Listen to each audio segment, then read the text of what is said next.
All right, so we're continuing with our lesson about rigid transformations, and we have learned what it is to be a translation, a reflection, or a rotation, right?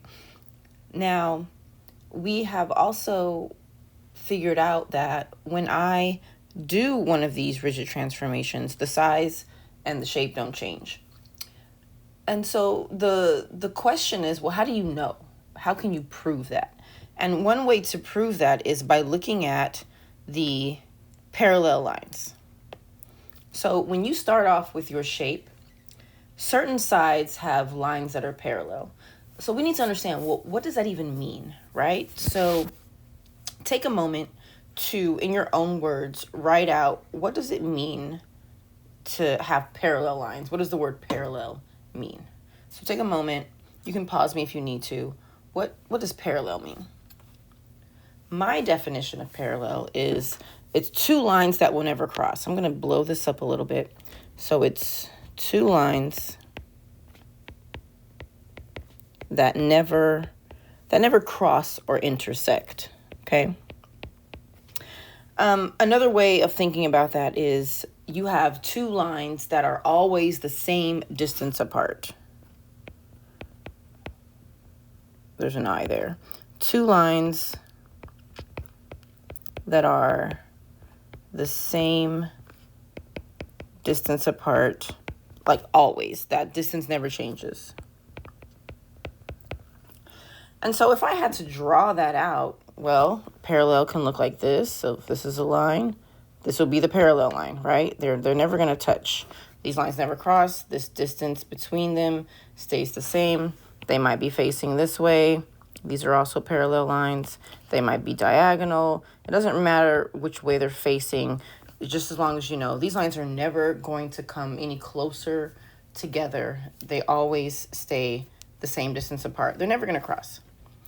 And then some examples in the real world. So here you've got power lines, right? You've got this line and this line right here. These are parallel, and those are kind of diagonal. Looking at this fence, the lines in this fence are parallel, never going to touch. On a football field, every 10 yards, right? You've got your parallel lines. So those are some examples. Some non-examples in the real world would be the spokes on your bike, a Ferris wheel. These lines, if you look at them, they're coming together in the middle, not parallel. This sign, I'm not sure. I can't remember what this sign is for, but these are actually perpendicular lines. So if these lines cross, they're not parallel. So those are some non-examples, meaning they're not parallel. Now, we have a certain way of like annotating and showing that lines are parallel on shapes. So let's look at this kite right here, this parallelogram. When you have two lines that are parallel, we identify it with arrows. So this line is parallel to this line. So they get one arrow each. But this line is parallel to this line. So to show they're different, we just add two arrows. So for this shape, which is actually an arrow, we have this parallel line and this parallel line. For this hexagon, these lines are parallel, they get one. These lines are parallel, they get two. And then we have a third set of parallel lines, so they get three. And then finally, we have our trapezoid. How many sets of parallel lines do you see here? Is it one set or is it two? Hopefully you see it's just one set. This line is parallel.